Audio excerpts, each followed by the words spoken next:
இன்றைக்கி வந்து ஒரு ஈவினிங் மினி விலாக் தாங்க. பார்க்குக்கு வந்து போயிருந்தோம். என்னோடய நாத்தனார் பசங்க வந்து ஊர்லேருந்து வந்திருந்தாங்க. அப்படியே பார்க்குக்கு போய்ட்டு கடைக்கு போகலான்னு சொல்லிட்டு ஃபஸ்ட்டு வந்து பார்க் கூட்டிகிட்டு போய் விளையாட போனோம். எல்லாத்துலேயுமே ஏறினாங்க. ஆனால் கொஞ்ச நேரம் கூட எதுலேயுமே வந்து விளையாடலை. சும்மா ஆசைக்குன்னா வந்து ஒரு டைம் 2 டைம் விட்டுட்டு இறங்கிட்டாங்க. அதுக்கப்புறம் வந்து கொஞ்சம் ஃபோட்டோஸ்லாம் எடுக்கலான்னு சொல்லிவிட்டு அங்கே உள்ள பார்க்குள்ளே போய் உக்காந்துட்டு இருந்தோம். அப்புறம் பசங்களையும் அவங்களுக்கு தெரிஞ்ச மாதிரி ஃபோட்டோஸ்லாம் வந்து எடுத்தாங்க. ரொம்ப நாள் ஆயிடுச்சு வெளியில் போயிட்டு, சரி இன்றைக்கி போகலான்ட்டு தான் வந்து கிளம்பிட்டோம்.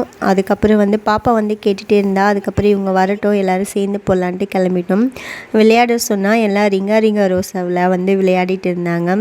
9th 10th 8th 5th இத்தனை ஸ்டாண்டர்டில் படிக்கிறவங்க ரிங்கா ரிங்கா ரோஸா விளையாடுறாங்க. அதுக்கப்புறம் டீ குடிச்சிட்டு அப்படியே வந்து கஃபேக்கு வந்து போயிட்டோம். கொஞ்சம் பர்கர், விங்ஸ், லாலிபாப் எல்லாம் வந்து ஆர்டர் பண்ணியிருந்தோம். நம்ம கஃபே தான் இது. அப்படியே வந்து சாப்பிட்டுட்டு அதுக்கப்புறம் வந்து வீட்டுக்கு கிளம்பி வந்துட்டோம்.